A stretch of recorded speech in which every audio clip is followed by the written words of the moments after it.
Bonsoir, ravi de vous retrouver le dimanche. C'est le nouveau rendez-vous de cette saison sur Europe 1. Dimanche soir, 23h, 1h. Un peu de temps suspendu avant lundi et le grand plongeon dans le fracas de la semaine. Vivement dimanche, c'est pas tous les jours dimanche. On l'attend, on l'espère, ce dimanche, où on le redoute à la façon de Juliette Gréco qui dans les années 50 chantait « Je hais les dimanches », faisant un pied de nez à l'ordre établi, au jour du Seigneur et à la famille. Aujourd'hui, le brunch avec des amis a remplacé le déjeuner dominical. Il y a toujours les bricoleurs du dimanche. C'est le jour où on emmène les enfants au musée. D'autres s'assoupissent devant la télé pendant que certains font leur jogging hebdomadaire. Il faut bien tuer le temps, remplir la plage blanche du dimanche, car qui dit dimanche implique de se confronter au temps, au vide, au silence. Alors, on s'active pour ne pas être happé par le vide, pour repousser la fin du dimanche, qui est souvent la fin de garde pour les parents, le retour au pensionnat pour les enfants, pour éloigner l'angoisse du lundi et son cortège de contraintes. Nous serons là tout au long de cette année pour vous accompagner dans cette traversée où peuvent converger l'ennui, les doutes et les peurs, jusqu'à une heure de voix rassurante pour vous accueillir au 39 21. Paul et Asiba. C'est Julien Jaffray qui réalise l'émission et bien sûr tous vos SMS au 7 39 21 en commençant vos messages par le mot nuit et vos mails sur le site europe1.fr. Le dimanche, eh bien, nous avons le plaisir de retrouver Perle de Rosée qui nous envoie justement un petit mail de bienvenue en disant c'est le bonheur de vous retrouver, chère Caroline, ainsi que notre famille de la nuit tous les dimanches soirs. C'est en somme un petit bout de week-end en plus. Pour parler à Caroline Dublanche, appelez le 39 21, 34 centimes les minutes. Bonsoir Gabrielle. Bonsoir Caroline. Bonsoir. C'est un plaisir de vous avoir parce que vous êtes une grande fidèle de l'émission. Donc je suis heureuse de commencer ce dimanche avec vous. Alors c'est moi qui ouvre le bal. C'est vous. Oui, oui. Ouais. Alors on avait envie de parler des dimanches et surtout des lundis.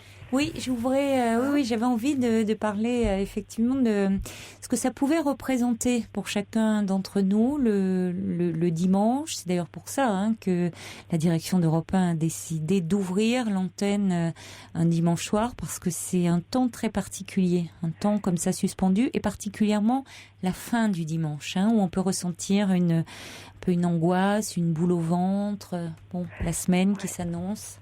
Oui, mais je crois que c'est ça, parce qu'en y réfléchissant, après avoir parlé avec Paul, votre assistant, je me suis rendu compte que c'était bien le dimanche soir, cette partie bien spécifique, pas forcément le dimanche, parce que le dimanche pour moi c'est très agréable, et ni le lundi matin, parce que je démarre, j'aime beaucoup mon activité professionnelle, je m'y sens bien vraiment, et c'est le dimanche soir.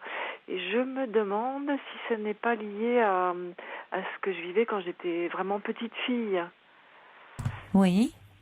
Et petite fille, pourquoi pourquoi qu'est-ce qui se passait?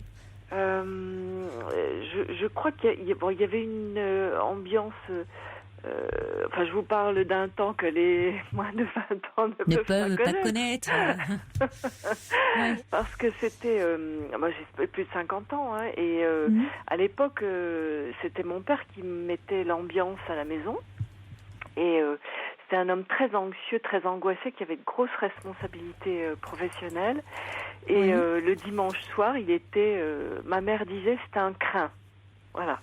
Ça veut dire quoi? Mais être comme un crin, c'est être grincheux, être vraiment irritable, enfin... Ah oui, je connaissais pas l'expression. Dans quelle région on dit ça? En Lorraine. En Lorraine, d'accord. Oui. C'était c'était particulier et effectivement, il fallait rien lui dire. C'était voilà. Et l'ambiance de la maison tournait autour de lui. Il était bien, on était détendus, il n'était pas bien. Enfin, vous imaginez un peu le... Oui, c'était lui qui donnait le tempo. Oui, le tempo. Et puis, ma mère démissionnait complètement le dimanche. C'est-à-dire, elle ne faisait pas les repas, elle ne faisait rien. Et elle nous laissait dans cette ambiance-là où tout le monde devait se débrouiller, ce qui fait qu'on ne se sentait pas enveloppé. Vous voyez, je sais pas comment vous dire. Oui, si, c'était un peu... Forcément, vous étiez perméable aux émotions de votre père, au fait que vous le sentiez anxieux, et puis c'est très contagieux, l'anxiété. Voilà. Et puis c'était quelque chose qui revenait. Vous saviez que ça rythmait... comme ça les fins de semaine. Même le fait aussi finalement que votre mère ne cuisine pas. Pour elle c'était peut-être un temps de repos justement. C'était une façon de marquer une différence par rapport à la semaine. Elle devait apprécier. Mais pour vous c'était aussi, il y avait plus côté du quotidien rassurant, enveloppant comme vous dites. C'est ça, oui. C'était ça qui manquait, d'autant plus que nous n'allions pas à l'église. Vous voyez, il n'y avait pas de choses structurantes de ce type-là, qu'on pense ce qu'on veut de la religion, mais ça structure mais qui quand même. Structure, bien sûr, c'était des repères. C'était il y avait vraiment le temps coulait lentement, je trouve auparavant le dimanche. Il y avait des rituels. Comme vous dites, il y avait la messe, il y avait le déjeuner, les repas familiaux. Bon, alors parfois, effectivement, on pouvait dire c'est ennuyeux, ça traînait en longueur, mais ça rythmait. Ce temps. Alors qu'aujourd'hui, c'est pour ça que je disais un peu en introduction, c'est le côté branché, ça touche pas encore tous les milieux, on dit c'est un peu les bobos, mais il y a le brunch, mélange de petit déjeuner, de déjeuner, donc ça remplace la famille, puisque la famille, c'est plus compliqué, plus dispersé.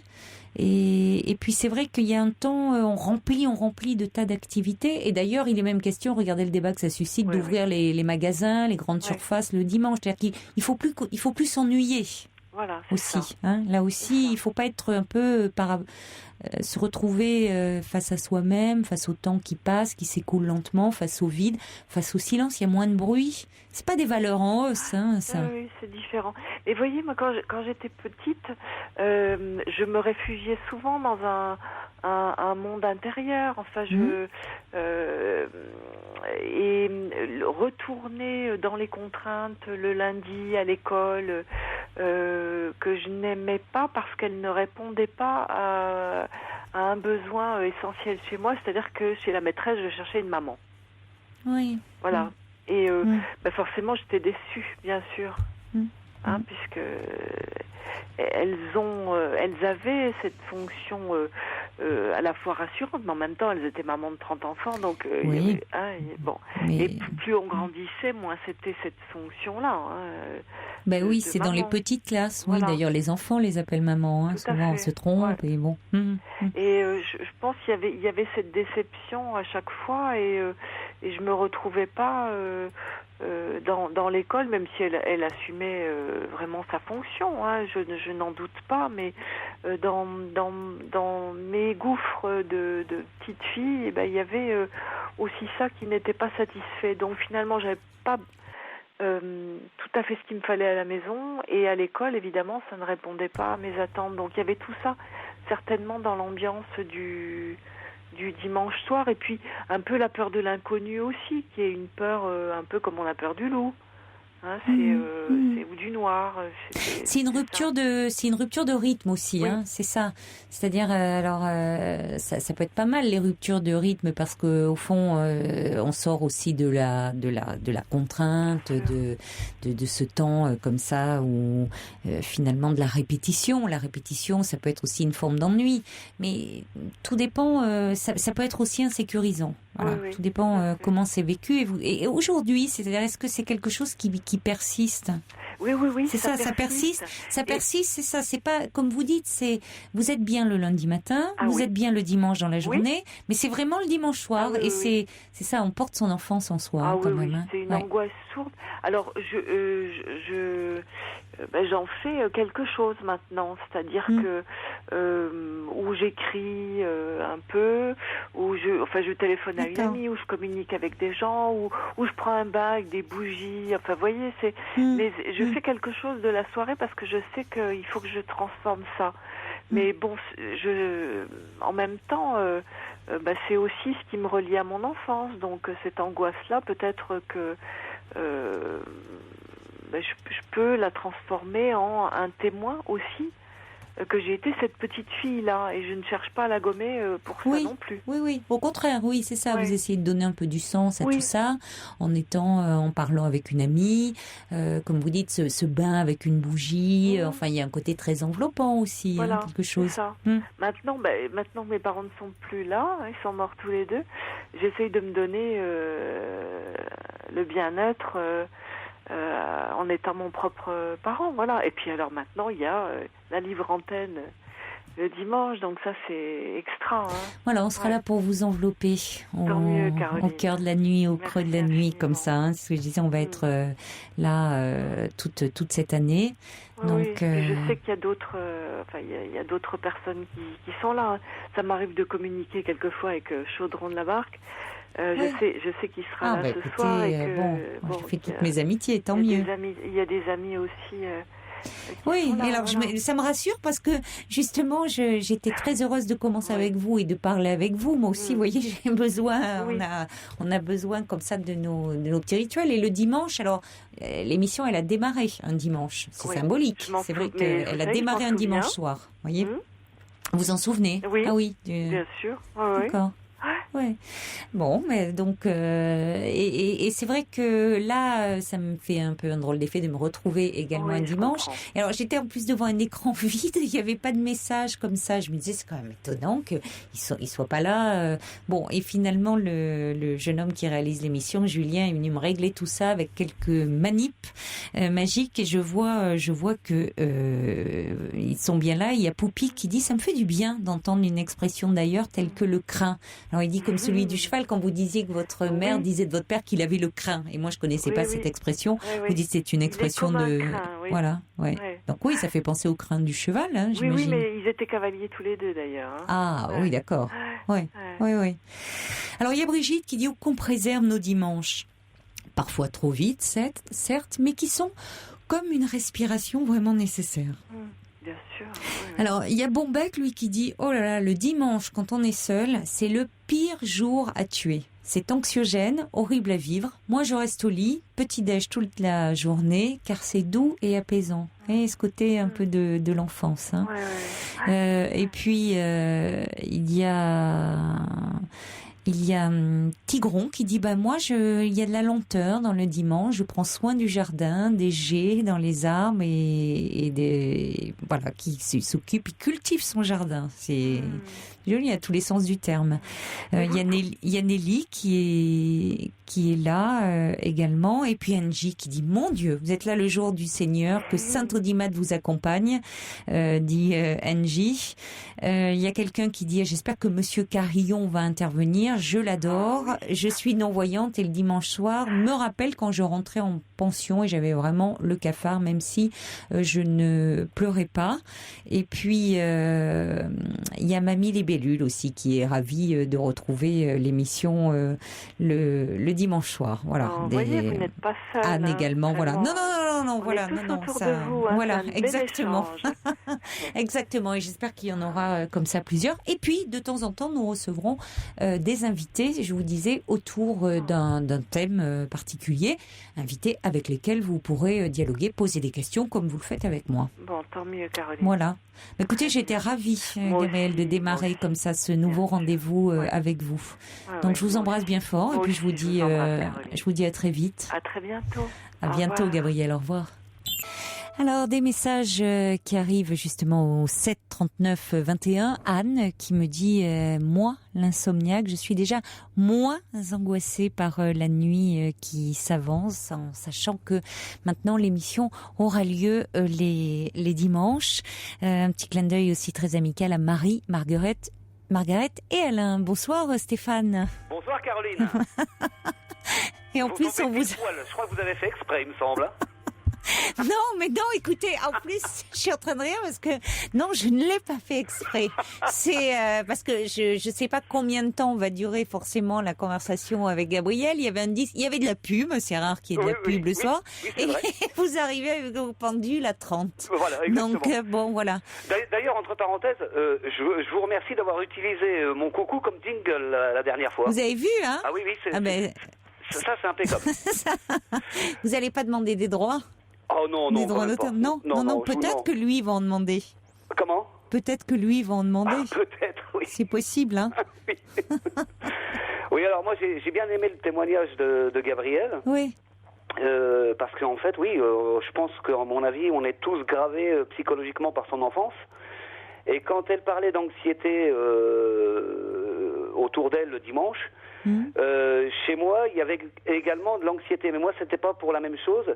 C'est que le fait que je reparte à l'internat étant petit, comme mes parents avaient du mal également à se séparer de moi le dimanche, eh ben, il y avait une anxiété également autour, que je ressentais déjà petit, quoi, en fait. Oui. Dès que je repartais le dimanche, c'était plus la même ambiance, c'était tout à fait différent. Et moi, je pense que c'est l'internat qui m'a laissé cette empreinte-là, psychologiquement. Bon, voilà. Et tous les dimanches, à partir de 3h, 4h de l'après-midi, et ben le dimanche, ça devient mélancolique, ça devient. C'était l'heure à laquelle vous partiez. C'était l'heure à laquelle je partais étant petit. Je prenais le train. Vous aviez quel âge d'ailleurs pour j'étais interne très tôt, j'avais 6 ans. Voilà, c'est très petit ça. Hein. C'est petit. Très très petit, ouais. Oui. Et je me souviens et en plus le comble, c'est que mon premier jour d'entrée à l'internat, mon jour d'admission est tombé un dimanche soir. Ah, ouais. Parce qu'on prenait le lundi il y a longtemps et j'ai ressenti ça. Oui, mais voilà. Bon, qu'il arrête de vous couper la parole quand même. Il est très mal élevé ce coucou. J'ai ressenti une sorte de... Quand mes parents sont partis, pas sur le coup, parce qu'ils sont partis sur les coups de 3-4 heures de l'après-midi. Oui. Mais le soir, quand je suis arrivé au réfectoire, qu'il y avait plein de monde, un endroit que je ne connaissais pas, des chaises que je ne connaissais pas. Enfin, je rentre dans les détails, mais en plus, je ne voyais pas. Donc, je me fiais, en tant que non-voyant. Pour les auditeurs qui ne savent pas, vous êtes non-voyant. Voilà. Donc, un endroit que je ne connaissais pas, un endroit beaucoup plus grand que ma maison. Je me suis trouvé, comment dire, je me dis, je me disais, peut-être pas aussi évolué que maintenant, mais je me disais, mais qu'est-ce que je fous là, quoi? J'étais complètement hébété. Comment ça s'est décidé que vous rentriez en pension si petit? C'est-à-dire que, à 6 ans, la scolarisation étant obligatoire, moi j'étais, tiens, je fais un petit coucou à Gabriel en même temps. Oui. Moi je suis lorrain aussi, je suis des Vosges. D'accord. Et il sait que... Les Vosges sont en force ce soir. Voilà. Et il sait que moi j'habite entre Saint-Dié et Gérardmer, si vous voyez.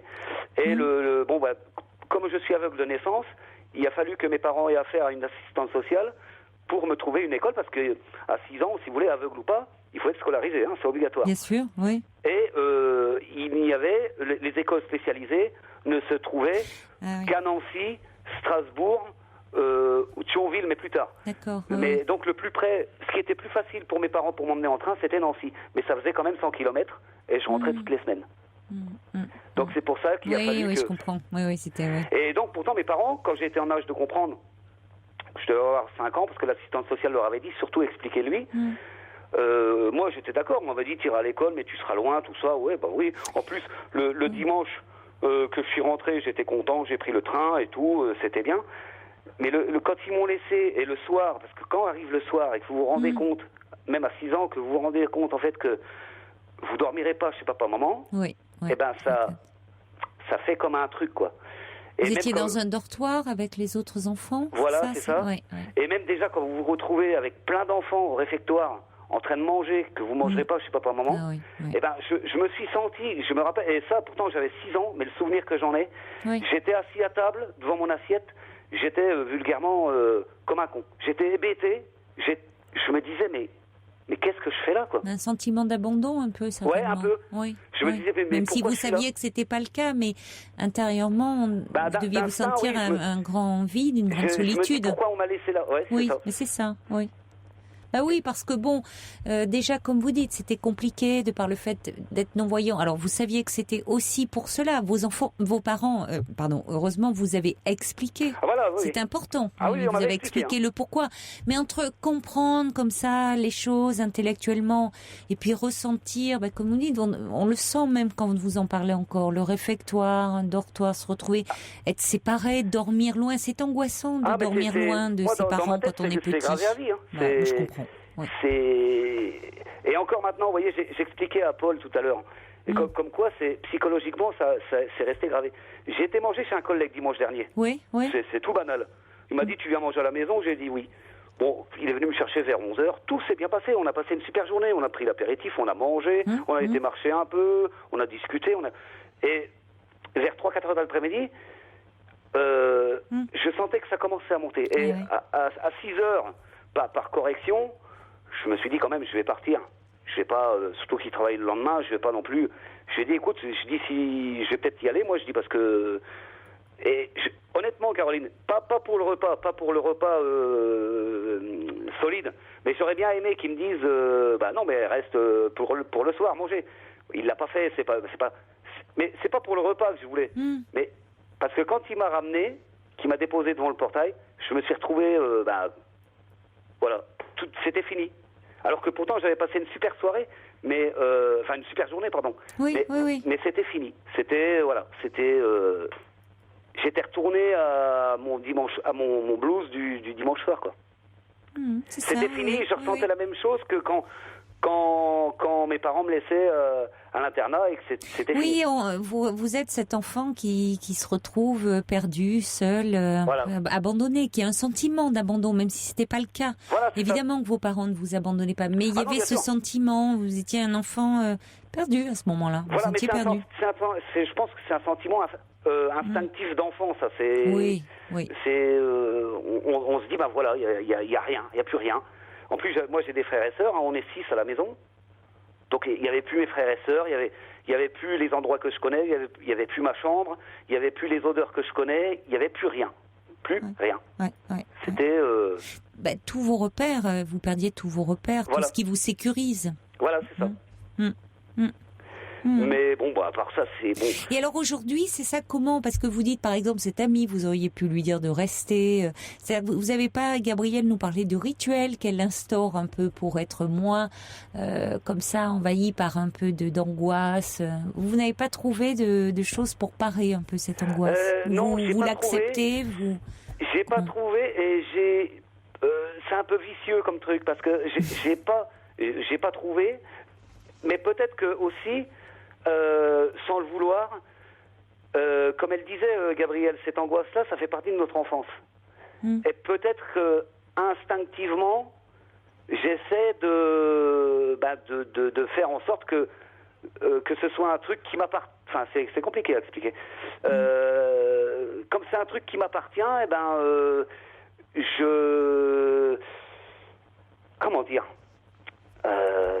peut-être que j'essaye de le revivre et que bon, c'est peut-être un effort que je ne fais pas, par contre. Je pourrais peut-être essayer de pallier autrement.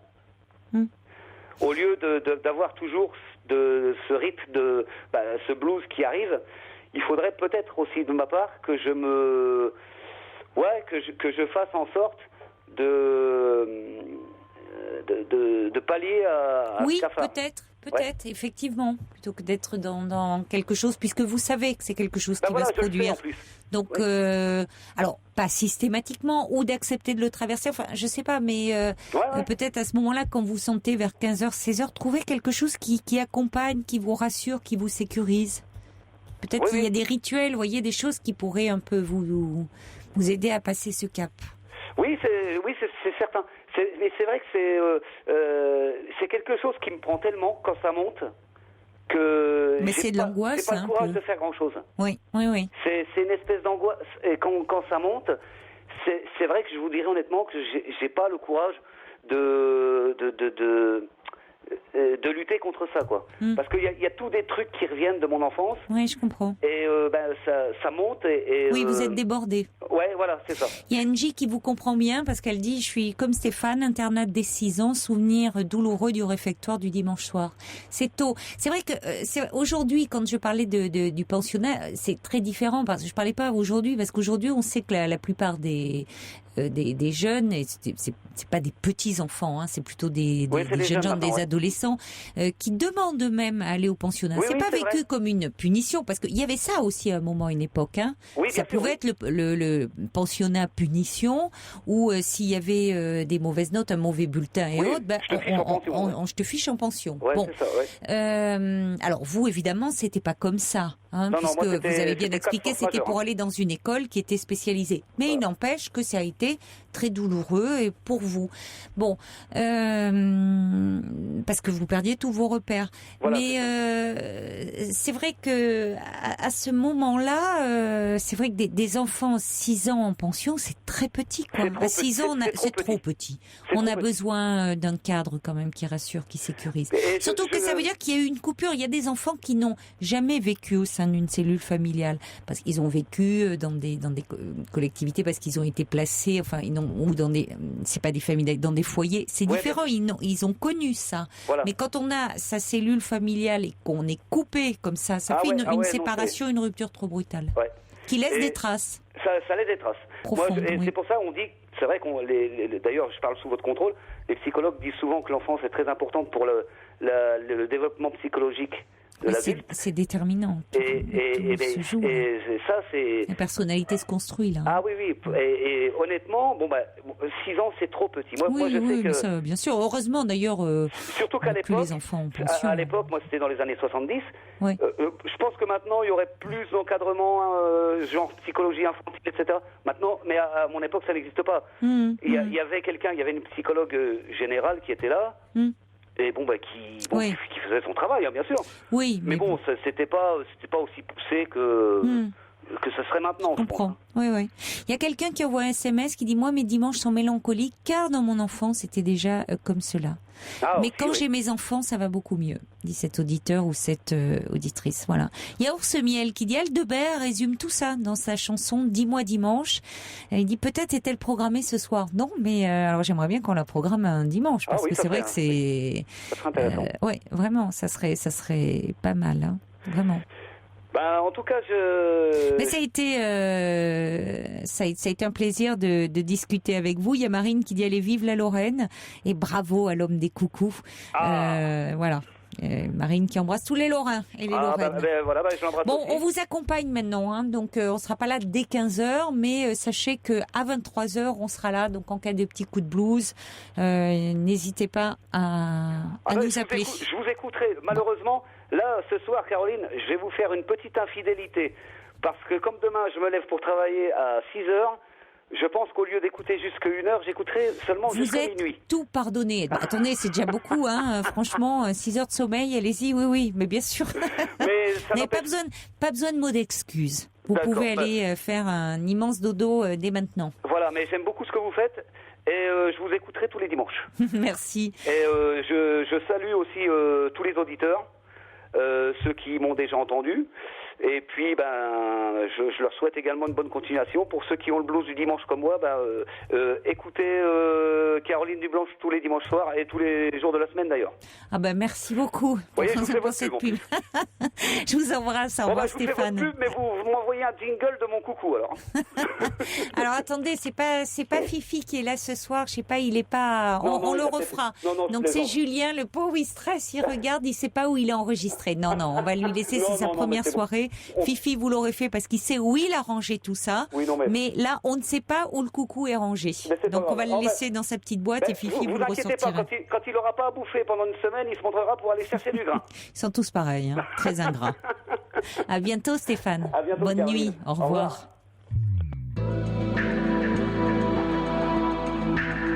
Toutes vos confidences à Caroline Dublanche au 39 21. 39 21, 34 centimes la minute. Bonsoir Sophie. Bonsoir. Je suis tout émue de vous avoir au téléphone. C'est toujours un petit peu difficile. Qu'est-ce qui est difficile de parler au téléphone, de vous lancer? Oui, un petit peu, parce qu'on j'ai tellement l'habitude de vous écouter, puis de vous avoir en direct, c'est toujours quelque chose, j'ai le cœur qui bat un petit peu fort. Ah bah écoutez, ça va, c'est bon signe hein, d'ailleurs, il vaut mieux ça. Et puis bon, allez, c'est les premières minutes et puis après ça se passe bien. Alors vous aussi, vous voulez parler du blues du dimanche? Alors j'avais le nombreux à voir. Ah, vous l'aviez, d'accord. Voilà, j'avais le blues du dimanche. D'abord parce que l'homme que j'aimais est décédé, j'avais 35 ans. Je n'ai pas eu envie du tout de reconstruire quelque chose après ça. J'étais laminée. Mon fils devenait très grand, mais j'ai trouvé des sorties formidables à faire le week-end. J'ai la chance d'être entourée d'amis formidables qui habitent mon immeuble d'ailleurs. Oui. Voilà. Donc c'est pratique parce que nous sommes juste les unes autour des autres. Oui. Et puis aujourd'hui, par exemple, pour vous donner un ordre d'idée, aujourd'hui nous sommes allés du côté de Beaubourg. Nous avons visité tous les alentours, tout le Marais. On a marché dans le Marais. On est arrivé à Beaubourg. C'est un bel arrondissement. Ah oui, on a fait un grand parcours. Beaubourg, le Marais, c'est assez proche, hein. Voilà, c'est ça. Non, je dis ça parce que grand parcours, ça va. Vous n'avez pas non plus. Non, on n'a pas fait des kilomètres mais on est revenu sur nos pas, visiter. Voilà, vous avez. Oui, d'accord. Et donc c'était formidable parce qu'en plus il faisait ni trop chaud ni trop froid. Il faisait très bon aujourd'hui. C'est vrai, c'était le temps idéal pour se balader, pour marcher, oui. À Paris en tout cas. Idéal pour marcher. Et nous sommes donc prêtes à accueillir quelqu'un qui aurait besoin, comme votre première auditrice, et peut-être d'un dimanche structuré autour. Nous avons visité le village Saint-Paul. Voilà, le départ c'était ça. D'accord. Donc finalement, le blues je pensais que c'est terminé pour vous. Ah on l'a enrayé grâce à l'amitié. On l'a enrayé. On se retrouve, vous savez, autour de pas grand-chose. Le soir, on se fait des petits apéritifs dînatoires. Chacun amène un petit peu ses auberges espagnoles. En plus, on fait très attention à notre budget. On fait des choses formidables ensemble. Et ça se passe, c'est des grosses rigolades. Là, vraiment, on a dîné à une crêperie. Alors, en plus, dans Paris, il faut savoir qu'il y a des formules, quand on connaît bien les bistrots, qui, au point de vue pécunier, sont très intéressants. Oui. On a dîné en plein devant Beaubourg pour 9,40 €. Ah bah oui, c'est intéressant ça. C'est une bonne formule. C'est une crêperie magnifique, crêperie. Avec une crêpe complète. Alors, quand on a mangé une crêpe complète, croyez-moi, donc vous êtes fait un bon dimanche. Vous êtes heureuse de ce dimanche passé avec vos amis. Nous allons aussi nous promener au bois de Saint-Mandé, qui est magnifique. Bon, voilà, l'amitié c'est ça, l'amitié qui remplace. On voit, c'est une valeur refuge. On voit avant, c'était les déjeuners dominicaux qui parfois s'étiraient en longueur. Vous avez remplacé une petite crêpe avec des amis. Voilà. De temps en temps, on est bien obligé quand même d'aller Mais comme ça devient de plus en plus rasoir, on y va de moins en moins. Merci beaucoup Sophie pour ce témoignage et puis écoutez, merci d'être avec nous ce dimanche. Il y a beaucoup d'appels qui arrivent au 39 21 de personnes comme ça qui veulent parler de l'angoisse, du blues qu'elles ressentent. Alors je me suis aperçue dans mon introduction que je parlais aussi, j'ai oublié de dire, c'est parfois le dimanche soir, la fin du dimanche, c'est la fin de garde pour les parents divorcés. J'ai oublié de préciser, je disais pour les parents, mais pour les parents qui sont divorcés, c'est vrai que ça peut aussi signifier ça, le retour comme ça de l'enfant chez l'autre, d'être confronté à l'ex, c'est compliqué. Je parlais d'angoisse à minima, mais c'est vrai qu'on sait aussi, les professionnels de la santé psychique, mentale le savent, souvent les urgences psychiatriques malheureusement font le plein le dimanche parce que beaucoup de personnes qui où l'angoisse se fait trop forte et ont besoin comme ça d'aller dans un peu un sas se ressourcer. Il y a aussi tout ce qui est fermé le dimanche, beaucoup de structures qui ferment, donc ça peut être des lieux comme ça où on va un peu se retrouver, se récupérer parce que la solitude peut devenir trop pesante et le mal-être également. Donc 39-21 pour témoigner autour de cela. Merci beaucoup Sophie. Vous, heureusement, vous avez comblé avec l'amitié. On accueille maintenant Nathalie. Bonsoir. Bonsoir. Bonsoir Caroline. Nathalie. Comment allez-vous? Mais très bien. Très bien. Je vais vous dire comme un dimanche. Avant, normalement, voilà, on dit, vous voyez l'expression, on dit comme un lundi. Mais il faut pas être embêté du tout. Il faut pas être embêté. Ma semaine commence un dimanche et elle a commencé avec vous. C'est formidable. Mais vous voyez, quand on dit parfois comment ça va, comme un lundi. Bah non, là, on va dire comme un dimanche, mais vraiment de bonne humeur. Pour nous, c'est un dimanche au soleil. Oh, mais c'est mignon. Merci beaucoup. Voilà. Alors moi, je voulais vous raconter, c'est encore une histoire d'enfance. Il y a rien à faire. Les parents nous ont fait faire des trucs absolument hallucinants. Nous, c'était les déjeuners familiaux chez les tantes et chez les oncles aux environs de Paris, qui avaient un jardin potager. Donc, on déjeunait.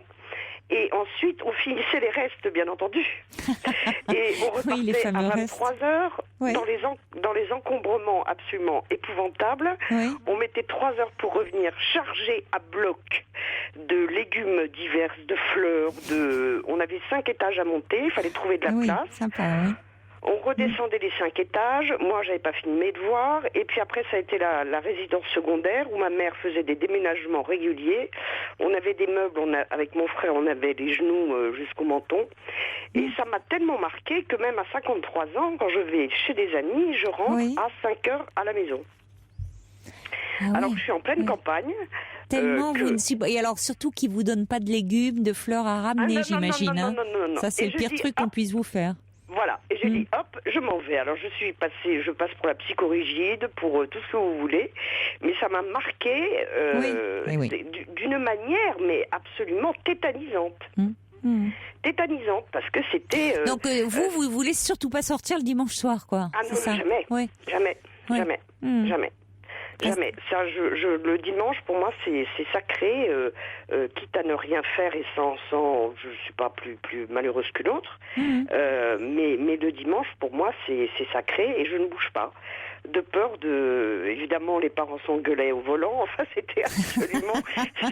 Oui, il y avait l'ambiance il y avait l'ambiance, de tous côtés. C'était affreux. Oui. Et ce que je disais à Paul, j'en ai encore des frissons rien que d'y penser. Mais moi, je pouvais pas le dire. J'avais 7-8 ans. Si j'avais ouvert la bouche, je me serais fait attraper par mon père. Mais c'était absolument épouvantable. J'ai mon frère qui est décédé depuis. Oui. Et un jour, on en a parlé. Et il avait été très, très marqué, justement, par ces retours de dimanche soir qui devenaient absolument épouvantables. Mais parce que c'était certainement pesant pour vos parents aussi, parce que vous dites ils s'engueulaient, enfin eux-mêmes. Bon, parce qu'ils s'engueulaient parce qu'ils avaient bu un coup de trop et puis qu'il faisait chaud. Oui. Et puis qu'il avait dit ça à la sœur de ma mère qu'il n'aurait pas dû, enfin, etc. C'était vraiment des histoires de famille d'une simplicité folle qui aurait pu se régler, mais ça se réglait en engueulade. Donc c'était vraiment pour nous les enfants, c'était voilà. Et donc moi ça m'a marqué pendant, je vous dis, j'ai 53 ans et quand je vais déjeuner chez des amis vers 4-5 heures, je dis bon, allez, hop, je rentre. Mais ce qui est frappant, c'est que personne ça laisse personne indifférent le dimanche. Quand on dit qu'est-ce que ça évoque pour vous le dimanche, il y en a, voilà, c'est ce souvenir-là, il y en a, c'est vraiment l'ennui, quoi, quelque chose, il y en a c'est des souvenirs, c'est toujours très chargé en émotions. Vous voyez, ça reste très présent. Ça peut être quelque chose qu'on faisait particulièrement que ce jour-là avec ses parents, mais c'est un jour, c'est vraiment un temps de rupture et qui nous marque aussi profondément. Et puis le dimanche aussi, on reçoit pas de courrier. Ouais, c'est vrai. On reçoit pas de courrier, mauvais courrier. Il n'y a pas de courrier le dimanche. Oui, il n'y a pas de facture. Il n'y a pas de facture, il n'y a pas de... Attends, c'est le lundi qu'elle s'entasse dans la il n'y a pas d'appel boîte aux lettres. Il n'y a pas de... Oui. On est Quoique maintenant, ça a dû changer avec... alors, c'est vrai, il n'y a pas ça, mais maintenant, on est relié tout le temps avec les... Vous voyez ce qui a changé avec les portables et tout, on est tout le temps relié. Avant, même le dimanche, c'était plus calme. C'est sûr, mais il n'y a pas de courrier et je trouve que c'est important. Vraiment, je vous dis, je passe pour la psychorigide dans le village, quoi. Parce qu'à 17h, vous les êtes tous réunis et je leur ai expliqué. Je suis pas bien sûr qu'ils aient compris, mais en tout cas, je leur ai dit voilà ce qui m'a marqué moi quand j'étais petite. Voilà, donc c'est une angoisse du dimanche et le dimanche pour moi c'est extrêmement important. Mais oui, mais parce que tous les contrastes s'accentuent. On est un peu, je crois qu'on est un peu à vif. Et puis souvent, alors on dit on en attend beaucoup de choses. Hein, c'est un peu comme les vacances, je trouve. Voilà, il peut y avoir ça, c'est-à-dire que c'est comme toute l'année, on attend les gens, ils attendent les vacances. Hein, c'est à travers vivement les vacances. Puis les vacances arrivent et puis parfois.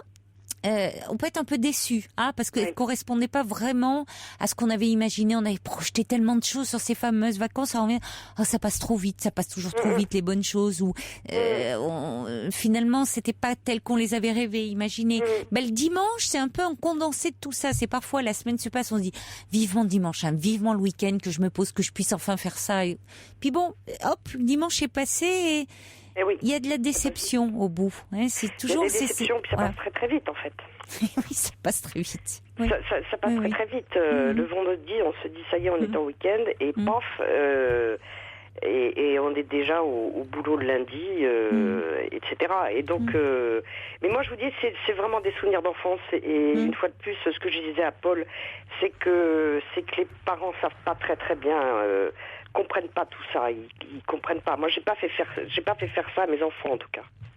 Alors comment ça se passait avec vos enfants, vous les laissez Mais peut-être que vos enfants, ils vont vous le reprocher, ils vont dire qu'est-ce qu'on s'ennuyait le dimanche.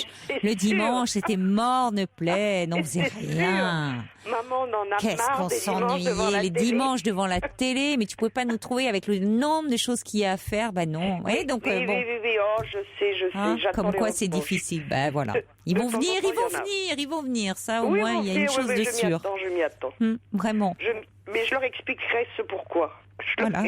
Oui, je suis pas sûre que ça les console, mais bon. On pourrait toujours essayer, Nathalie. Alors, moi, ce que j'attends de voir ce qu'ils feront avec leurs propres enfants.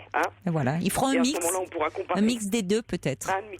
On fera un mixte. Je vous embrasse. En tout cas, Caroline, moi aussi, merci. Je vous embrasse et puis je suis ravie de vous écouter le dimanche. Écoutez, moi aussi, alors on sera là et puis vous pourrez intervenir. Voilà, il n'y a plus de lundi au soleil, il y a le dimanche au soleil. Oh, c'est gentil, c'est adorable. Il y a Lisette aussi qui dit, vous avez fait de mes soirées, toutes mes soirées étaient des dimanches. Alors j'ai l'impression que j'espère que c'est pas par rapport à l'ennui, parce que ça dépend de quel côté elle se place, Lisette. Je devrais peut-être pas le lire son message, je sais pas dans quel sens, je pense. Je vais le prendre en positif. C'est un bon message. Bon dimanche alors, Nathalie. Au revoir. Au revoir. Bienvenue à vous si vous nous rejoignez sur Europe 1. Et oui, nous sommes là maintenant le dimanche soir. Tous les dimanches de cette année, nous allons vous accompagner de 23h à 1h. La semaine commence le dimanche. On vous accompagne comme ça dans cette traversée. Le numéro est le même, 39 21. Vous pouvez nous parler de vous, de votre vie. Là, on a commencer à parler un petit peu de ce qu'évoquait pour vous cette journée si particulière du dimanche. Alors vous êtes nombreux à réagir, à nous envoyer vos messages par SMS au 7 39 21. Alors il y a Frédéric qui dit « Moi, j'aime le dimanche. C'est un jour très déprimant. Et donc, c'est un prétexte pour manger beaucoup, gras, et sucré. » Voilà, mais après tout, vous vous faites plaisir quand on est déprimé et puis vous avez toute la semaine pour digérer tout ça. Ninon dit crise de calcul biliaire tous les dimanches soirs auparavant. Maintenant, rando à la mer ou à la campagne dans la journée et épuisement heureux. Également d'autres messages qui arrivent toujours à propos de la façon dont vous vivez les dimanches. Clara dit pour moi pas de pire jour que le dimanche est Noël. Seule, veuve, je ressens un vide immense, comme une absence de vie. Alors merci d'être là pour adoucir cette fin de journée. Lola me dit, vous souvenez-vous du film de Bertrand Tavernier, Un dimanche à la campagne, dans lequel on ressent très bien cette lenteur de ce jour particulier où le temps s'arrête. Moi j'adore, et ne rien faire, dit Lola, ne me pose aucun problème. Evelyne dit, c'est un bonheur de vous retrouver le dimanche. Mes enfants sont loin, je me suis sentie seule et à présent vous me tenez compagnie. Quelqu'un dit, moi le dimanche soir c'est le cafard parce que je prenais le car seule à 11 ans. Mes parents ne m'accompagnaient pas et je me sentais emplie de tristesse. Karine dit, moi c'était le départ en pension qui se faisait le lundi matin, mais le dimanche il fallait faire le sac et c'était angoissant. On va accueillir maintenant Antigone qui est avec nous au 3921. Bonsoir Antigone. Bonsoir. Bonsoir. Bonsoir. Oui, je vous appelais parce que, voilà, en termes de blues du dimanche soir, moi j'ai le blues non pas parce que j'ai remis mon enfant à son père, mais parce que j'aurais dû l'avoir et je ne l'ai pas eu. Voilà, son père n'a pas respecté le jugement. Donc ça fait, en comptant les vacances, ça va faire presque 3 semaines que je n'ai pas vu ma fille qui a 3 ans. Elle a 3 ans, d'accord. Voilà. Donc il y a eu les vacances, elle avait combien de 15 jours de vacances avec son père? Voilà, 15 jours de vacances avec son père. Et je devais l'avoir ce week-end et il a refusé de me la donner. Donc, pour quelle raison? Il est coutumier du fait? Qu'est-ce qui s'est passé? Oui, il est coutumier du fait, donc c'est-à-dire qu'en fait, il a un travail très prenant. Donc, la 2e semaine des vacances, elle était chez ses grands-parents, donc chez les parents de son père. Donc jusque-là, bon, ça arrive à tous les enfants, c'est pas le problème. Hein. Le papa était en voyage toute la semaine, et donc voilà. Donc je pense que ça, elle n'a pas forcément très bien vécu. Et puis, comme il était absent toute la semaine, il a estimé que le week-end était pour lui. Donc moi, je lui ai proposé qu'on divise le week-end en 2, qu'il la voie le samedi et que moi, je puisse l'avoir au moins une journée le lundi, sachant qu'on est en garde alternée, en fait. Vous êtes en garde alternée avec lui? Oui. D'accord. Et il a eu la garde alternée, voilà, il l'a demandé, donc il a eu, puisque c'est comme ça. Oui, mais vous ne souhaitiez pas, donc. Quand vous dites il a eu, c'était pas d'un commun accord. Absolument pas. Oui, ça c'est déjà un problème, hein, parce que la garde alternée, c'est important que les parents s'entendent bien. Mais le juge a statué parce qu'en fait, en fonction du code, je ne sais plus, du numéro d'article, je ne sais plus lequel, si un des 2 parents demande...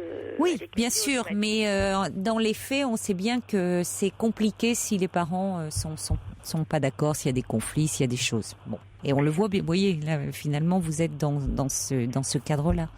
Il faut vraiment très bien s'entendre pour être dans un cadre de garde alternée, parce que c'est compliqué. Oui, c'est très compliqué. Même pour l'enfant, hein, d'ailleurs. Pour un enfant petit, c'est compliqué, je trouve. Alors, moi, j'essaye quand même de pas... Donc, bon, déjà, je respecte le jugement, je trouve que c'est la base, même si je suis pas d'accord. Et puis, j'essaye de pas envenimer la situation. Mais le problème, c'est que, à force de ne pas vouloir envenimer la situation, oui. J'arrive pas à défendre mes droits de mère, quoi. C'est un peu un exercice de funambule. Voilà, je me dis, si je revendique quelque chose, il va encore monter sur ses grands chevaux, etc., etc. Oui, mais alors à ce moment-là, c'est-à-dire qu'il ne faut pas en rentrer dans un... Le but quand même, c'est d'essayer, c'est d'avoir en tant que mère et père, vous restez, même si vous avez des conflits ensemble, vous êtes les parents.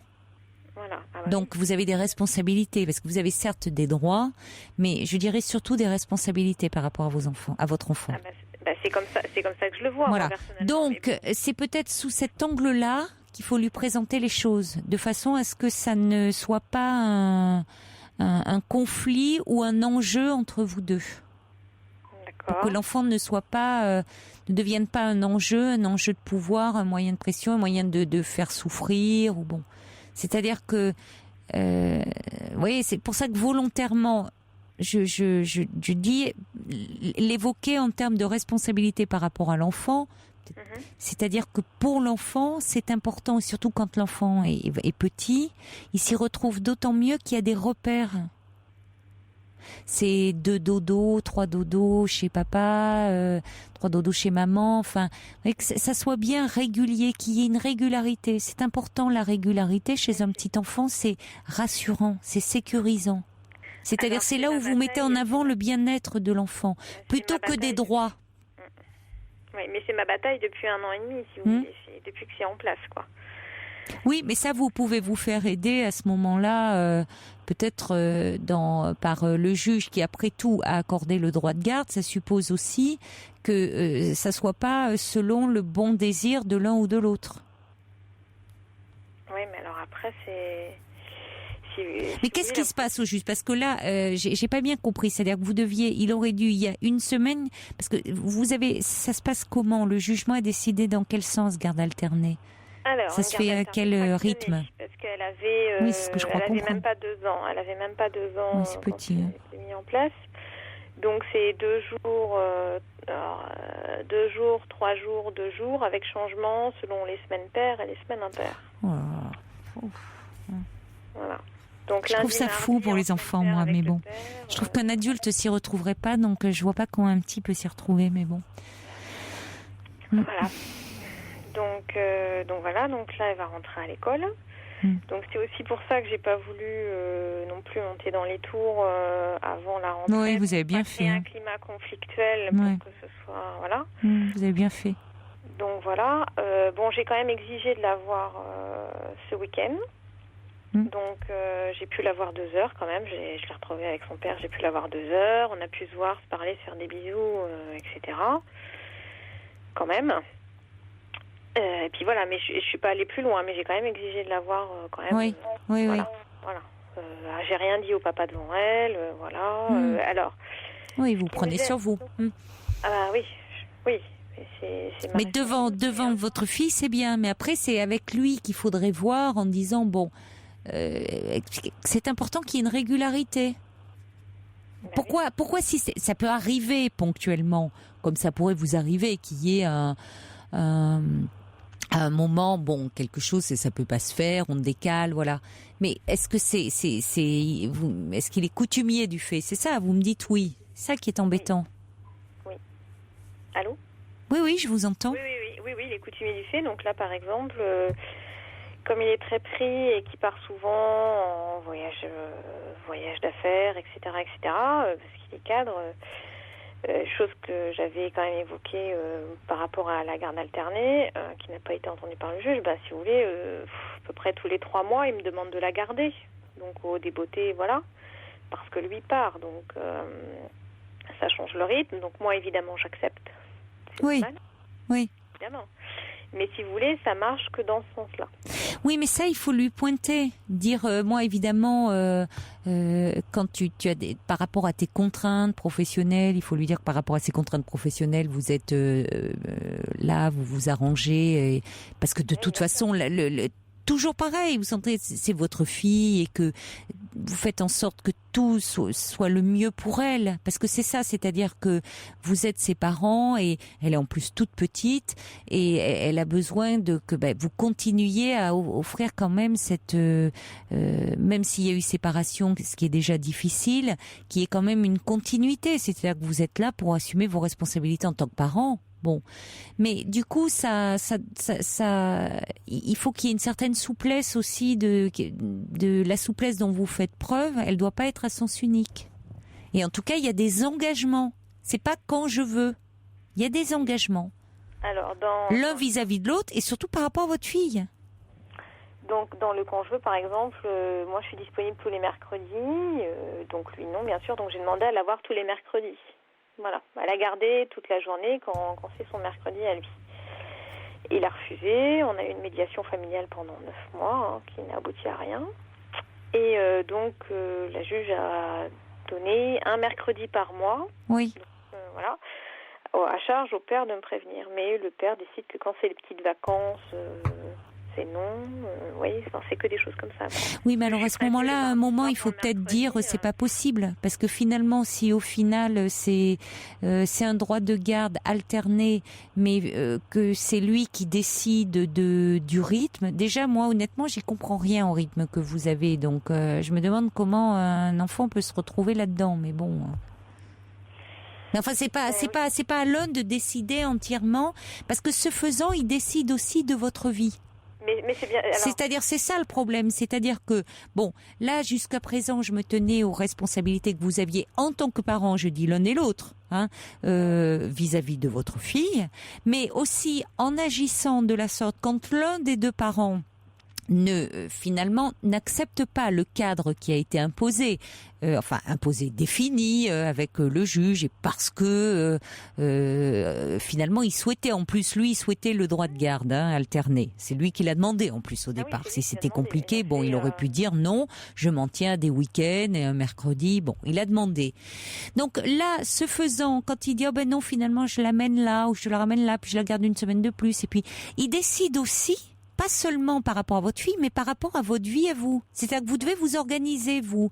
Ou parfois, il vous dit, tiens, là, finalement, je pars, est-ce que tu peux la garder? Enfin, donc, vous êtes séparés, mais de ce fait, vous êtes toujours, au fond, lui, d'une certaine façon, tire un peu les ficelles de votre vie aussi. Et ça ne va pas.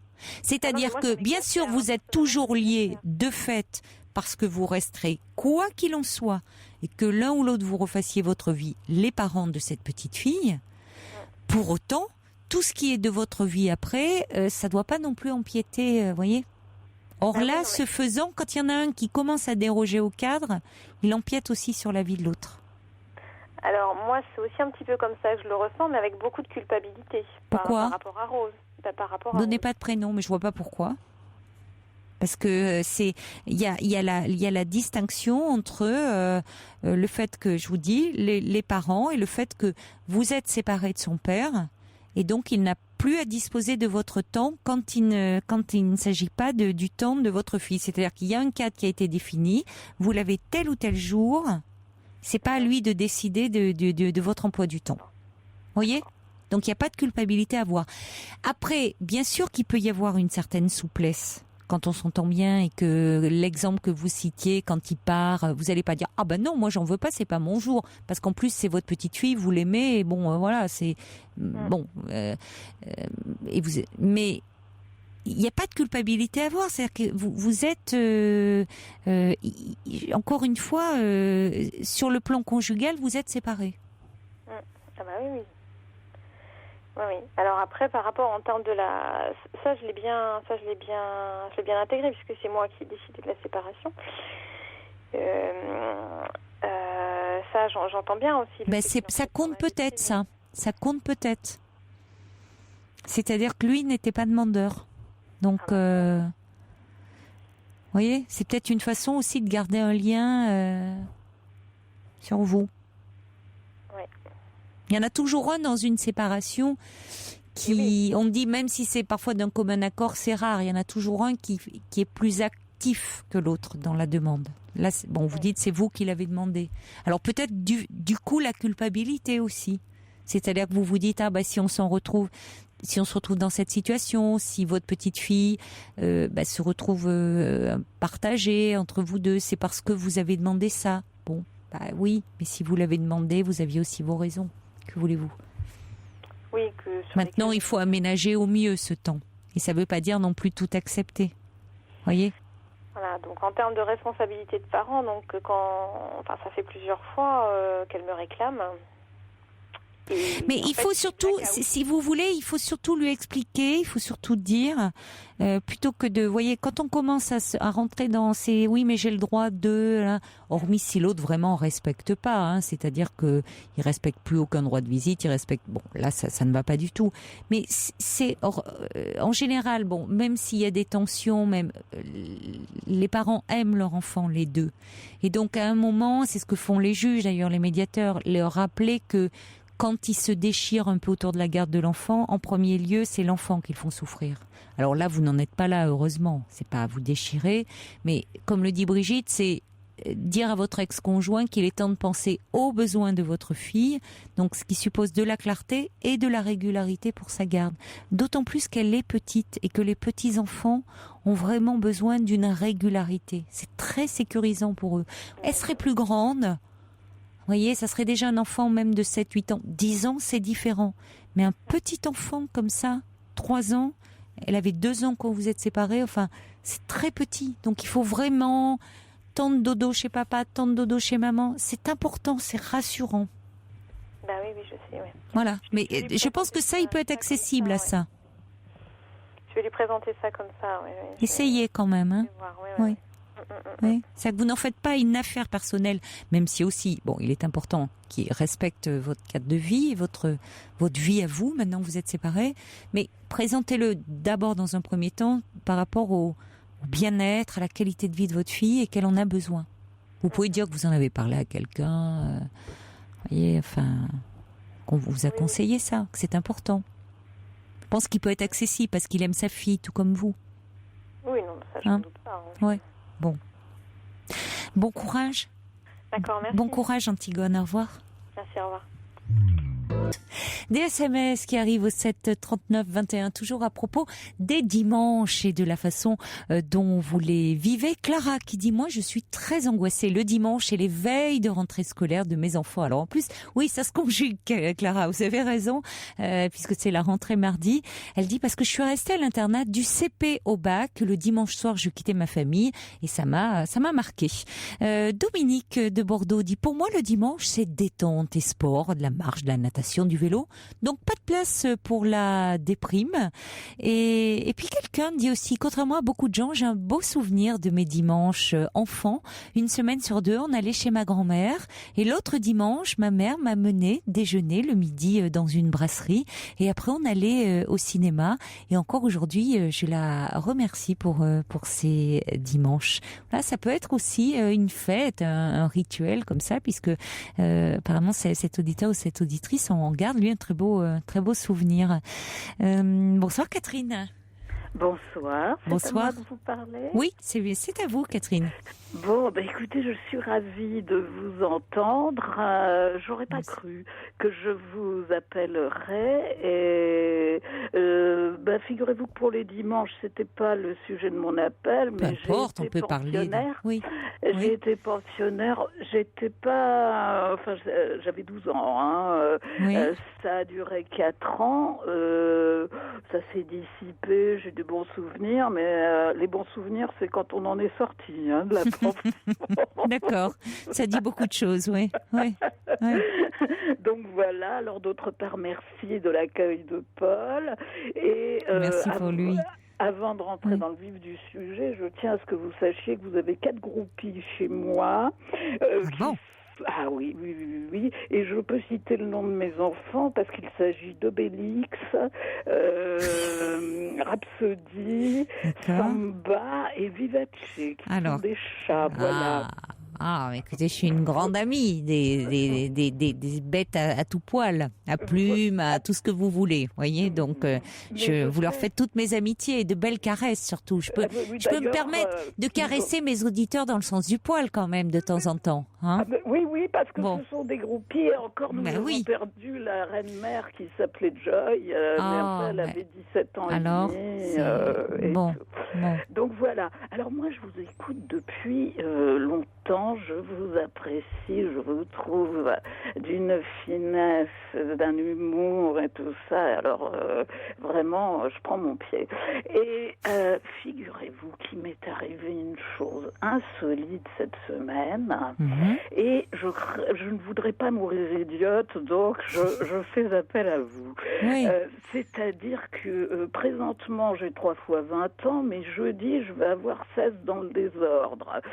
Et donc, j'habite à Paris, dans l'est de Paris, genre quartier un petit peu bobo, et il y a un brocanteur un peu déjanté, moi aussi, donc on se croise comme ça. Il était avec un monsieur avec lequel je l'avais déjà vu, et il m'avait présenté un petit peu chaque fois qu'il me présente. Donc, je suis très extravertive, comme vous n'auriez pas remarqué. Merci, oui, ça me donne quelques indications sur votre personnalité. Vous m'aidez, vous m'aidez. Oui. Je vous remercie. Et alors, le brocanteur, à tous les coups, parce que ça doit l'impressionner, lui dit, Madame est médecin. Alors, en pratique, absolument, le fait est, dans ma famille, ça fait 3 générations qu'on est médecin, et j'ai une nièce qui est interne, donc mon frère est cardio, et moi, je n'exerce plus parce que j'ai une pathologie ophtalmo qui va en s'aggravant, et là, maintenant, ça commence à être hard, mais bon, écoutez, on va pas le faire dans le genre Doloroso, là, parce qu'il y a des équipements, des aides visuelles, et puis j'ai été formée à la Pitié-Salpêtrière, vous savez, temple de la neurologie. Oui. Bon, je veux dire, je préférerais avoir rien, c'est certain, mais entre ça et un vrai beau déficit neurologique, voilà.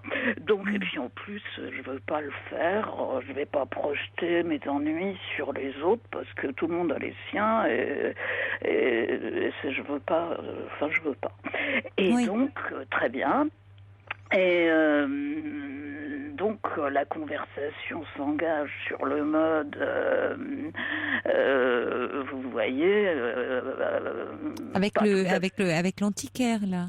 Oui, avec l'antiquaire, le brocanteur, et son interlocuteur, le brocanteur me disant mais alors je t'embrasse, mais comment donc, etc. Naturellement l'autre s'y met. J'avais le portable bien visible parce que je rentrais de mes courses et donc vous voyez, ça monte en puissance. Bon, mais alors, il faut prendre le champagne, mais absolument, etc.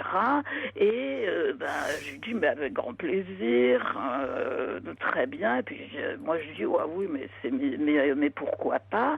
Dans le genre, on va échanger les portables. Je lui dis, écoutez, je sais pas le numéro par cœur. Enfin bref, il en arrive à avoir mon numéro. Je rentre chez moi. Et puis après avoir dit, écoute, moi, j'ai des ennuis de santé en ce moment, ce qui est vrai. Et donc, heureusement que je vais avoir une nounou, une auxiliaire de vie, parce que chez moi, c'est Alep, quoi. Bon, d'accord. Et youpi, je rentre. Ça faisait pas 5 minutes que j'étais chez moi. Hop, le monsieur me téléphone. Et il me fait, écoutez, est-ce que vous m'offririez un café? Je dis, mais écoutez, je vous ai dit, il faut avoir fait la guerre pour venir chez moi. Il est peut-être porteur de guerre, en fait, Yvon, c'est ça. Il était en planque dans le quartier. Ouais, vous voyez le plan. Non. Ça vous aurait pris trop de temps pour tout ranger, quoi. Même en mettant toute la poussière sous le tapis, vous n'auriez pas pu, quoi. Non, vous rigolez. Oui, non, puis attendez, vous aviez parlé avec lui 5 minutes auparavant, il voulait déjà venir chez vous? C'est quand même cavalier. Prendre un café, moi je veux bien. Alors je lui dis, mais à mon avis, il avait pas que ça derrière la tête.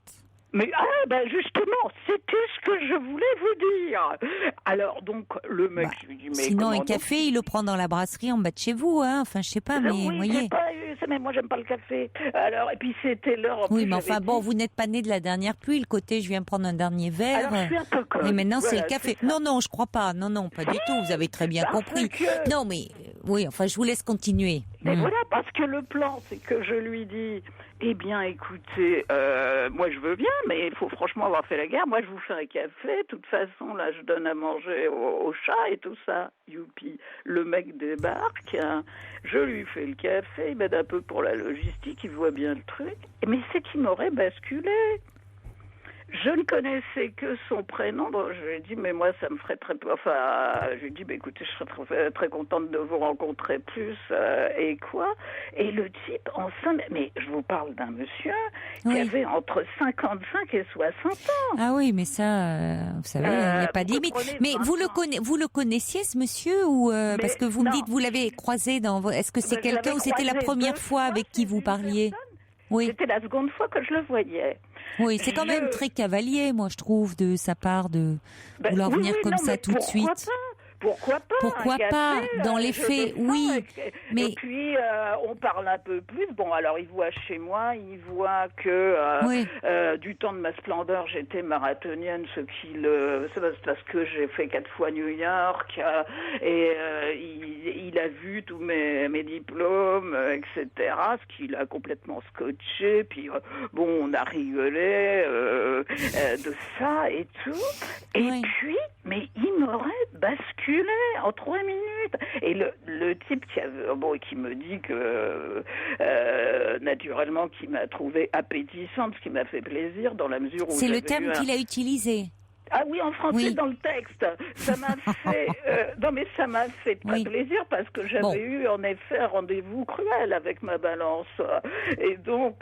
mais je m'en fous, quoi. Non, mais Samanthe, c'est toujours agréable de savoir qu'on peut plaire, d'être séduisante. Mais il y a... bien sûr... Mais alors, qu'est-ce qui fait, alors, finalement, puisqu'il vous plaisait que rien ne s'est passé? Puisque, bon, vous trouviez que c'était quand même trop rapide? Qu'il a été un peu trop brutal. Je lui ai dit, non mais écoutez, la sexualité, pour la sexualité, c'est pas mon truc parce que ça fait une éternité que je suis seule et que ça ne me manque pas.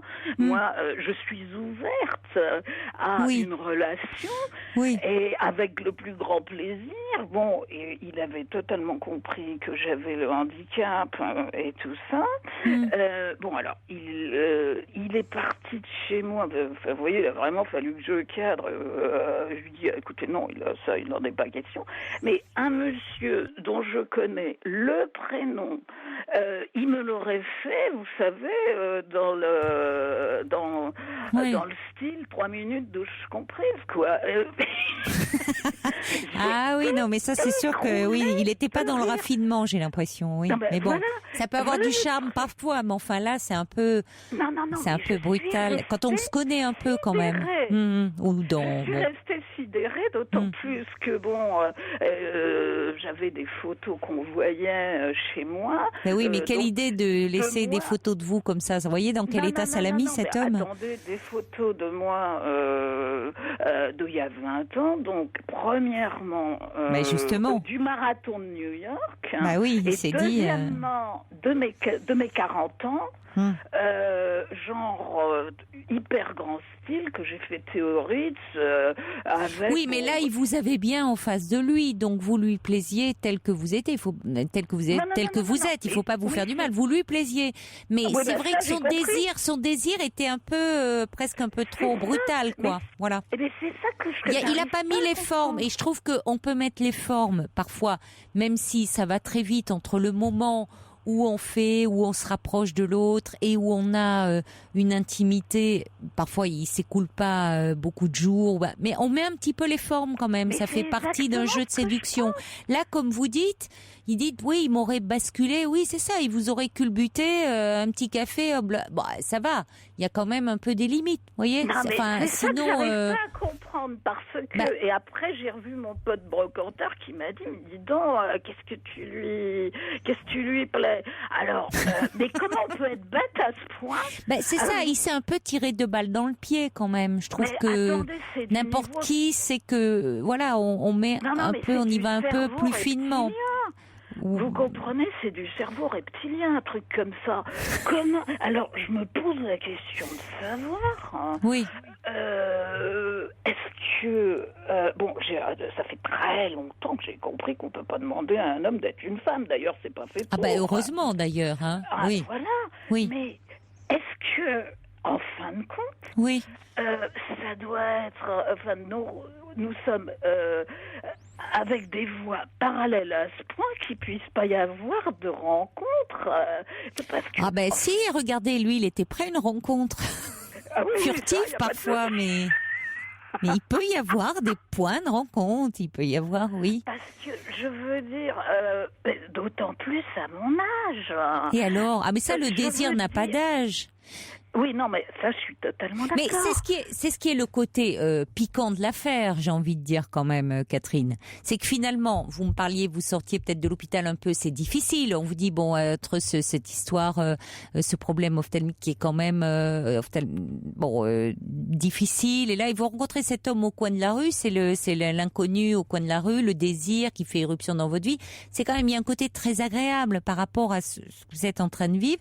Bon, et en même temps, c'est vrai qu'il n'a pas été très malin parce que je trouve que là où on sentait que cet homme pouvait vous plaire, vous séduire, il a été trop brutal dans la façon d'exprimer son désir, je trouve. Enfin, je lui ai mis un mail en lui disant, bon, écoutez, moi je suis désolée, ça demande un peu plus de nuances, etc. Moi, il me faut le cinémascope couleur à la Visconti, je comprends très très bien que ça vous gonfle, hein, je vous Qu'est-ce qu'il a dit mais... Oui, vous n'aviez pas les mêmes référents, je crois. Ouais, c'est ça. Non, mais parce que vous avez un abord comme ça. Là, vous entendez parler, vous avez ce côté comme ça, comme vous dites, extraverti et tout ça. Oui. Je crois qu'il y a eu mal donne. Il s'est dit, bon, elle est très ouverte. Vous le dites d'ailleurs vous-même, vous le répétez. Genre, ben voilà, elle est open, ça va aller. Je peux venir prendre un verre chez vous. Bah oui, venez. Genre, donc le côté ouverture d'esprit, sympathique, accueillant. Bah, c'est là où il est pas, excusez-moi, mais il est pas très intelligent. Moi, de mon point de vue. Je trouve que ça manque d'intelligence. Mais c'est ça, moi je suis atterrée. Ben, c'est-à-dire que il s'est dit, c'est bon, j'ai une ouverture, quoi, je peux conclure. Mais absolument qu'il a une ouverture. Mais alors là, je veux dire, comme quoi la séduction ne suffit pas. Non. Enfin, là, il doit y avoir, même quand ça va assez vite, un peu, je crois, un jeu de séduction. Entre un homme et une femme. Écoutez, si on peut pas s'amuser, à quoi ça Voilà. sert ? Il y a du côté, c'est un peu de jeu. Là, c'est vrai que si c'est pour se faire culbuter immédiatement après avoir bu un café, c'est moins drôle. Alors, ça peut l'être dans un certain contexte et voilà. Mais il faut que ça soit bien compris de part et d'autre. Là, bon, je suis désolée, c'était lui qui voulait, c'était comme vous dites, un peu trop du cerveau reptilien. Bon, alors vous me direz, il y a des hommes qui écoutent, ça se trouve, qui disent elles savent pas ce qu'elles veulent, elles seraient prêtes à se faire culbuter, mais en y mettant les formes. Vous voyez, quelque part, c'est un petit peu pour ça que je vous appelle, parce que comment mon discours peut être Mais parce que moi, je vous comprends. Mais non, mais attendez, d'abord, c'était un monsieur. Je trouve que déjà, vous veniez de lui donner votre numéro, il vous appelle immédiatement, on dirait. Oui, non, mais ça me fait plaisir. Oui, ça vous fait plaisir, mais enfin, de là à venir tout de suite. Il montrait un peu trop qu'il avait un appétit. Oui, non, c'est pas ça. C'est que, en plus, d'après ce que j'ai compris, il vous trouvait effectivement très appétissante, mais il faut pas le montrer aussi vite, quoi. Ça fait partie, voilà, je trouve. Non, mais bon. D'autant plus que je crois qu'il habite pas Paris, et d'après ce qu'il m'a dit, il habite à Monaco. Ce que je lui ai dit après dans mon mail, auquel il n'a pas répondu. Oui, c'est-à-dire que finalement, comment vous êtes-vous quittés ? Alors, on s'est quitté il m'a dit, mais je peux avoir un texto. Enfin, on s'est quitté. D'accord, oui. Il m'a dit. Il est resté beau joueur.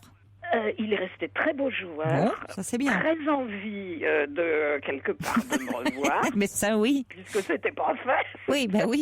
Bon, ça ne vous sous-estimez pas. Il aurait pu avoir très envie, encore plus, de vous revoir également. Bon. Oui, parce que, je veux dire, c'est des choses à partager, beaucoup. Et alors, il m'a fait le plan de me dire, bon, je vous laisse me rappeler ce qui était élégant. Ah oui. En me disant, parce que bon, il voulait me tutoyer, je lui ai dit, écoutez, moi je suis restée 15 ans la maîtresse d'un monsieur à qui j'ai jamais dit tu, hein, donc c'est beaucoup plus joli. Ah oui. Gradation, etc. Et donc, moi, d'autant plus, vous savez, le milieu médical, on se connaît pas, puis les 68 ans. Oui, l'ambiance salle de garde, parfois. Oui. Bon, c'est gentil, mais... oui, c'est pas forcément très érotique. Oui. Voilà, mon amoureux, c'est pas tout le monde. Donc, oui, je suis d'accord. Donc là, il a eu justement une attitude qui pouvait éventuellement rattraper le coup en me disant, je vous laisse, je vous laisse, est-ce que je pourrais avoir un texto ? Et je lui ai dit, écoutez, là je suis confuse, mais le texto pour moi avec mes yeux c'est mission impossible. Oui.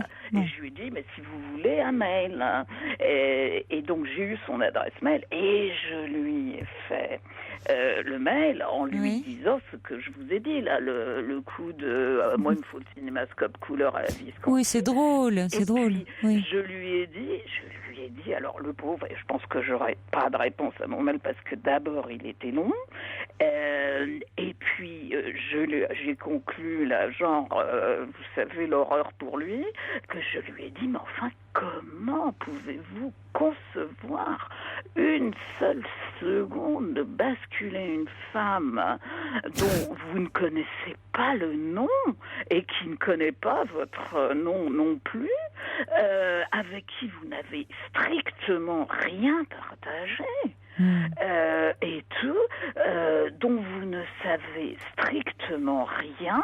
Et après, je lui dis, écoutez, pardonnez-moi ce détail qui est pas franchement glamour, mais ni vous ni moi ne sommes des perdreaux de l'année, dont vous ne savez rien, surtout pas sa sérologie HIV. Là, alors là, vous n'aurez pas oui, là, c'est le médecin qui parlait, donc bon, là, je pense qu'effectivement, vous n'aurez pas de réponse à votre mail. Mais moi, je suis médecin, et envoyez-moi votre bilan, votre dernier bilan sanguin, je pense que vous n'aurez pas... Oui. Là, vous l'avez bien cassé, je pense que vous n'aurez pas de réponse. Là, le mec, j'entends plus parler. Je crois pas. Mais c'est ce que vous vouliez, finalement, oui, parce que vous l'avez renvoyé un petit peu... Il était plus séduisant à vos yeux, vu comment il s'est comporté. Oui. Non, mais complètement. Oui, je comprends. Vous comprenez, ça aurait pu être Alain Delon. C'est-à-dire que non, mais bien sûr, mais ça aurait pu être, comme vous dites, Alain Delon dans Rocco et ses frères. L'argent, je veux dire la beauté. Non, mais je comprends. Il n'en était plus séduisant de par son comportement. Mais c'est exactement. Il y a tout d'un coup quelqu'un qui peut vous séduire, et puis il y a tout d'un coup la faute de goût, la façon où c'est trop. Il a été trop vite, trop familier. Dans tout. C'est pas même dans tout. Vous comprenez que moi, mes amis sont, l'âge que j'ai, mes amis sont des gens qui sont tous top niveau, que j'ai depuis la fac, des trucs comme ça. Donc, oui, mais on peut trouver parfois, même chez des gens top niveau. Je vais vous présenter mes amis. Comment voulez-vous si je sais pas s'il sait tenir son couteau et sa fourchette? Oui, mais ça c'est autre chose. Oui, tout à fait. Ça peut venir à l'esprit d'un homme qui a. Mais là, il n'en était pas là. Là, il aurait bien mis le couvert, mais voyez, il se passait de son couteau et de sa fourchette, je pense. Là. Ouais. C'était plutôt la bite et le couteau, comme on dit. On se débrouille dans toutes les situations. Un petit peu, oui. Mais bon. Mais vous vous posez la question, vous comprenez, j'aurais eu 30 ans où j'étais magnifique. Non, mais écoutez, il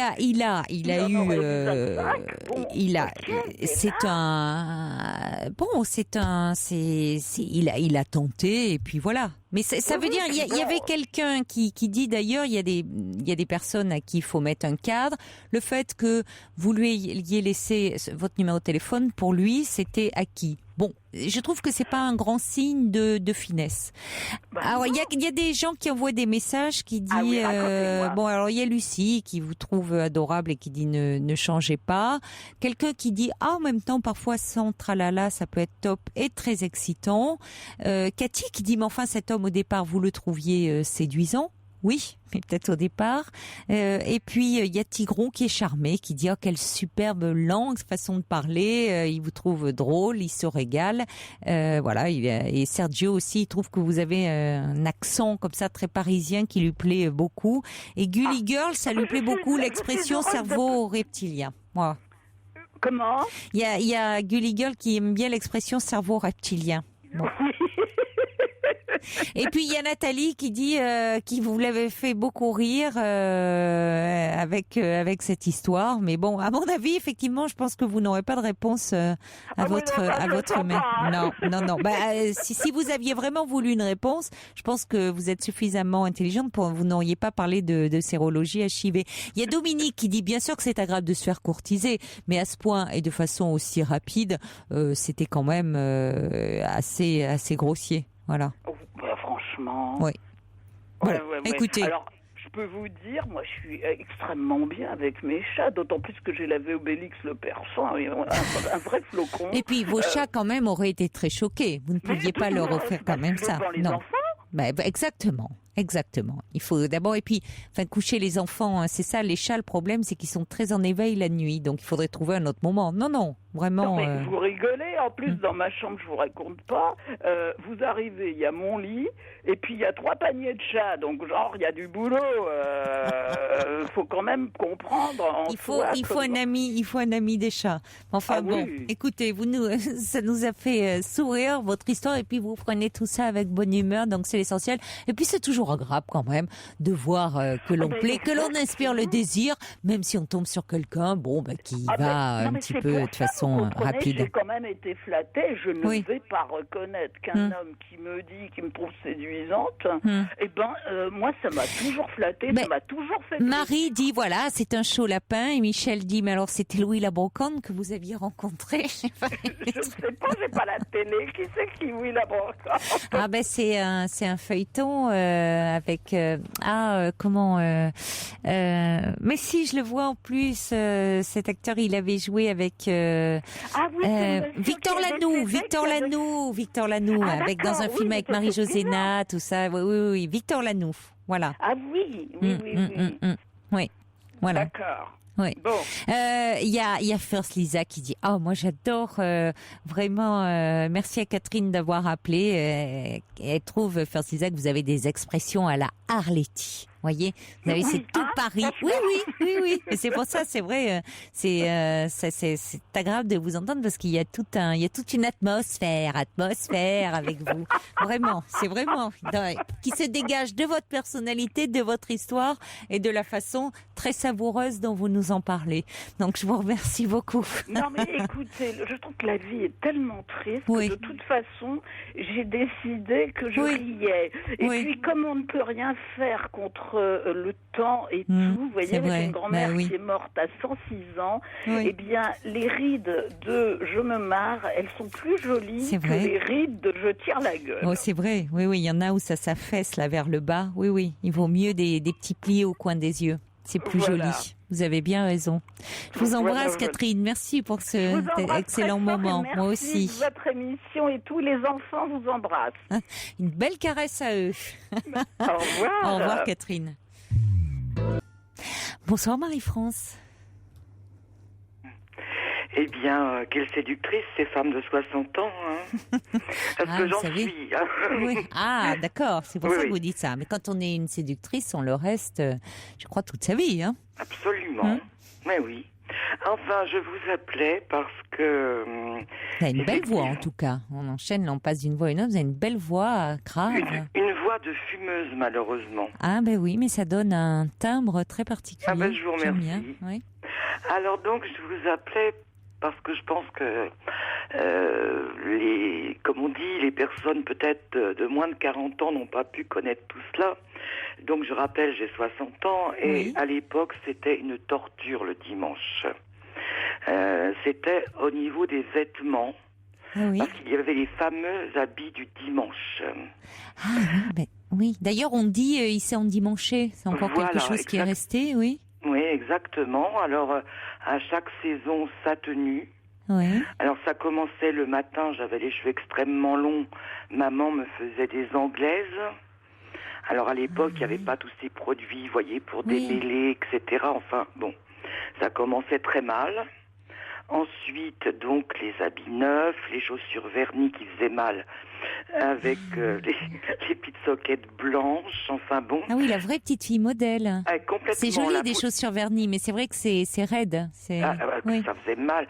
Oui. Bon, alors, donc, il fallait pas que je joue parce que je risquais de me salir et d'abîmer mes nouveaux vêtements. Alors évidemment, c'était vraiment. Enfin, j'en parle maintenant avec beaucoup de recul, évidemment, parce que maintenant c'est la fête chez moi le dimanche, c'est tout le contraire. J'ai conjuré le sort. Comment vous faites la fête maintenant?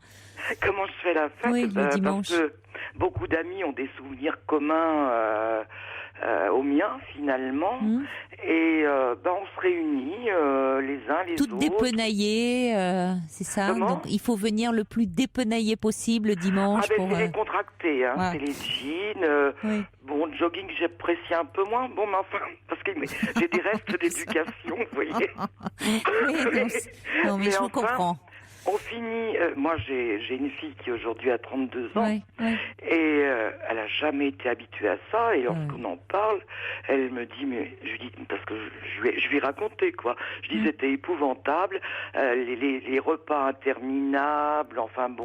Mais alors parce que c'est ça, c'était parce que vous receviez la famille qu'il fallait être... de la famille non, c'était des amis, parce que... C'était des amis, donc il fallait que vous ayez l'apparence la plus parfaite possible, petite fille.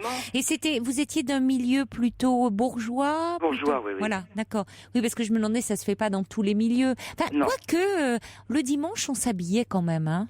Ouais. Je crois que ça c'est. Moi, j'étais pas une famille où on allait à la messe, etc. Oui. Mais enfin, bon, il fallait être bien. Si on était invité, l'après-midi, que je demande, s'il vous plaît, est-ce que je peux prendre un petit gâteau sec, après ne pas oublier de dire merci, même si j'en prenais 3-4, chaque fois il y avait bon, parce que sinon mes parents me fusillaient du regard, enfin, tout ça manquait de souplesse. Bon, par ça j'ai eu une belle enfance, hein, avec des parents aimants, etc. Mais le dimanche, je ne les reconnaissais pas, en quelque sorte, parce que c'était des gens extrêmement ouverts, enfin, bon, mais là, il y avait une rigidité. Oui, vous étiez en représentation le dimanche un peu. Voilà, exactement. C'est le jour où on recevait, où on allait chez les amis ou la famille, et il fallait être impeccable. Et c'était le jour, il fallait pas jouer, il fallait pas, vous voyez. Il fallait pas se salir sa belle robe du dimanche, ses petites soquettes. Bon, et tout ça. C'est la fin de l'émission. Oui, c'est la fin, mais c'était intéressant d'avoir cet angle-là. On l'avait pas abordé. Et effectivement, on dit encore, ils ont l'air vraiment dimanchés. Merci beaucoup, Marie-France, d'avoir été avec nous, et à dimanche prochain. Je vous embrasse très fort, très belle nuit, faites de jolis rêves.